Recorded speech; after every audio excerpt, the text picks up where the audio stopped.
Roedd ail ran tymor y brifadran yn dechrau ddoe a'r ddau ar y brig yn cwrdd yn Llandarsi. Peniad Stacey John Davies yn rhoi'r elyrch ar y blaen funudau cyn yr egwyl.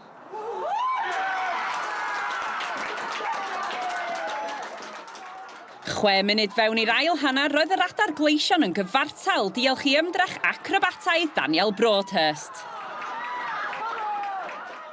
Roedd hi'n edrych yn debyg fod y pencampwyr am gipio'r pwyntiau i gyd, wedi i Stacey John Davies rhwyd ei hael o'r gêm o'r smotyn, yn dilyn llawiad gan Megan Bowen yn y cwrt Cosby gyda chwarter awr yn weddill. Ond yn y 7fed munud o amser ychwanegol, prif sgoriwr y gynghrair Phoebe Poole yn unioni'r sgôr, 2-1 y sgôr terfynol. Yeah, we're over the moon, you know. I think we definitely deserved. I thought we dominated large parts of that game. Moments just didn't quite go our way. You know, we were very unlucky with the penalty. But I thought, you know, we dug deep and we've worked on our team spirit all year, and we know that we're going to play, we're going to fight for everything for that 97 minutes, I think it was in the end. And we got our reward, you know, like I said, it was thoroughly deserved on the day. And, you know, everyone's buzzing. Ond ni'n teimlo bach yn siomedig. Sa'n siŵr ble mae'r officials yn cael 8 neu 9 munud stoppage time o, ond na fe. Oedd yn perfformiad dda. Ni'n meddwl bod ni'n tîm o'r gorau mewn yr hanner cyntaf.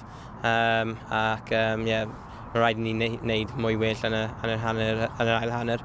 Ond ond ni'n teimlo bod mae pob un o'r chwer yn teimlo siomedig am ddim ennill y gêm, i fod yn honest. Yeah, what a good day to be a Bluebird, you know, and I think we worked really hard towards the end of that game, and I think we fully deserved that draw, or even a win, because I thought we were very dominant, and in my opinion their goals were very lucky, and that's something we can learn on throughout the week and get it right next week during the game against TNS.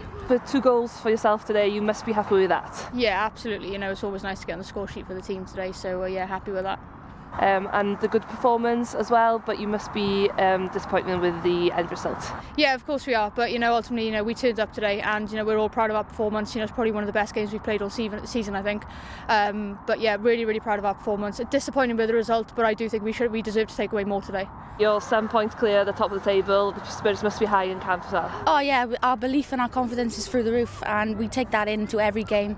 We take it one game at a time, and we work as hard as we can. And we haven't lost this season, so it just shows the hard work that's paying off.